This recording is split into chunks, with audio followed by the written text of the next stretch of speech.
Busch followed his win in last week's Sprint All-Star Race with a victory in Sunday's NASCAR Sprint Cup Series Coca-Cola 600 at Charlotte Motor Speedway.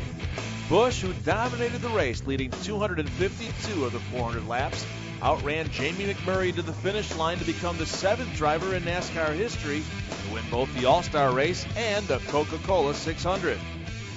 This was a race for the ages. To have a car as good as it was in the daytime, I was afraid of it at night. I didn't know if it was going to be able to give me the handle like it had early on in the race.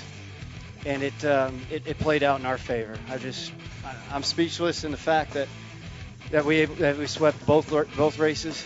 McMurray, who led 29 laps, came up one position short of giving team owner Chip Ganassi a sweep of the day's racing after Dario Franchitti gave target Chip Ganassi Racing a victory earlier Sunday in the Indianapolis 500. Honestly, I didn't think much about winning today because of Chip winning the 500. Chip did come on my radio about halfway through, I think, when he showed up and tried to talk because he didn't know he was talking to me, and I yelled, and I didn't know who it was, and then they told me under caution that was Chip that keyed the mic. So that was kind of funny. That was a good moment to have with him. But I haven't seen him since the 500. He talked on the radio a little bit on one of those cautions, and really that's all we discussed about it.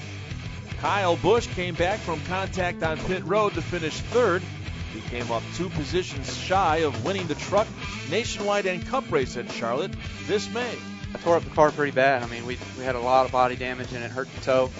And I don't think the toe was ever right. I actually had to move my wheel, one click on the spokes. So, we got that kind of repaired, and I don't know how great it looked, but we got back going, and the handling of the car was really, really off after that. So we were just trying to fight through the rest of the night and see what we could get and salvage a good day. And we made a lot of changes to it, and we kept making swings at it to try to make it better, and we got a third-place finish out of it. So real proud of the guys, real proud of Dave and everybody on the team for sticking in there. And Busch was confronted by Jeff Burton on pit road after the two made contact late in the race, which knocked Burton out of contention after the contact cut down his left rear tire.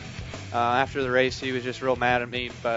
He said I didn't race him with enough respect, and if I'm not going to give him respect, then he's not going to show me any. And I said, look, man, it's the last restart of the race. It's time to go. You got to make some bold moves. It wasn't me that made it 3 wide, it was your teammate. So why don't you go have a chat with him? But if I did anything wrong, I would be more than happy to sit with Jeff Burton and talk with him about it and for him to point it out on a replay to me. Mark Martin, defending race winner David Rudiman, and Jeff Gordon rounded out the top 6. Clint Boyer, Paul Menard, pole sitter Ryan Newman, and Matt Kenseth completed the first 10 finishers. Kevin Harvick maintained his series point lead with an 11th place finish, and Casey Kane rounded out the top 12. Defending series champ Jimmy Johnson continued his recent streak of bad luck with a pair of incidents Sunday, the second of which ended any chance of contending for a win. Johnson first spun on lap 166 and was able to recover, but he slid again on lap 273 on the backstretch and made hard contact with the wall to severely damage his low Chevrolet. Johnson fell 3 positions to 7th with his 37th place finish.